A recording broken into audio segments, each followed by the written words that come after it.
Pieces in shorts programme में एक बार फिर से आपका स्वागत है।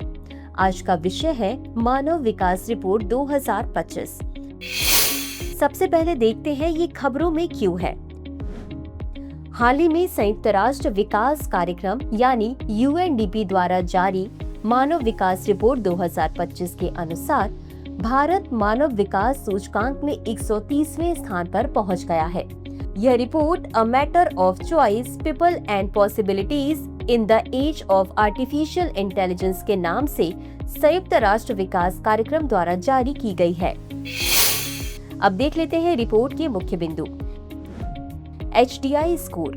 भारत का HDI स्कोर 2022 में 0.644 से बढ़कर 2023 में 0.685 हो गया।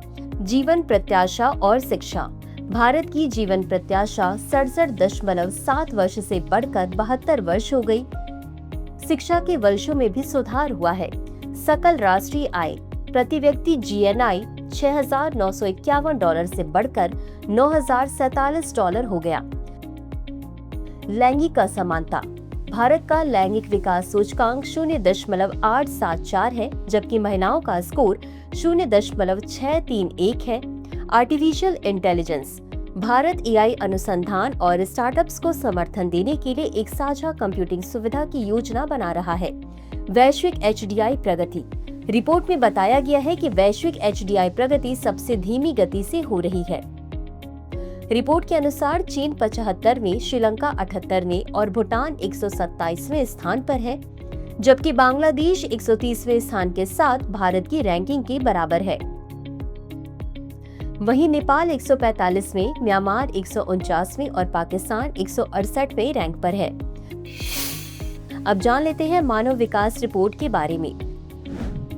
संयुक्त राष्ट्र विकास कार्यक्रम द्वारा प्रकाशित यह रिपोर्ट हर वर्ष देशों के सामाजिक और आर्थिक विकास का विश्लेषण करती है। यह रिपोर्ट मुख्य रूप से स्वास्थ्य, शिक्षा और आय के आधार पर देशों के मानव विकास को मापने का कार्य करती है।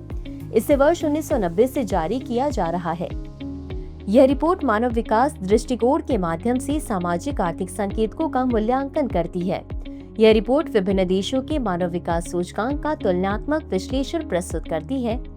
HDI एक समग्र सूचकांक है जो निम्नलिखित 4 संकेतकों पर आधारित होता है: जन्म के समय जीवन प्रत्याशा, स्कूली शिक्षा के अपेक्षित वर्ष, स्कूली शिक्षा के औसत वर्ष और सकल राष्ट्रीय आय प्रति व्यक्ति। अंत में देख लेते हैं आज के अभ्यास प्रश्न को। मानव विकास रिपोर्ट 2025 के संदर्भ में निम्नलिखित कथनों पर विचार कीजिए। 1. यह रिपोर्ट संयुक्त राष्ट्र विकास कार्यक्रम द्वारा जारी की गई। 2. इसके अनुसार चीन 71वें, श्रीलंका 75वें और भूटान 121वें स्थान पर है। उपर्युक्त में से कौन सा या कौन से कथन सही है या सही है? A केवल 1, B केवल 2, C 1 और 2 दोनों, D न तो 1 और न ही 2। इस प्रश्न का उत्तर कमेंट बॉक्स में जरूर दें। आज के लिए बस इतना ही। धन्यवाद। डियर व्यूअर्स, अपने एग्जाम की तैयारी को और बेहतर करने के लिए हमारे चैनल को लाइक, शेयर और सब्सक्राइब करना न भूलें।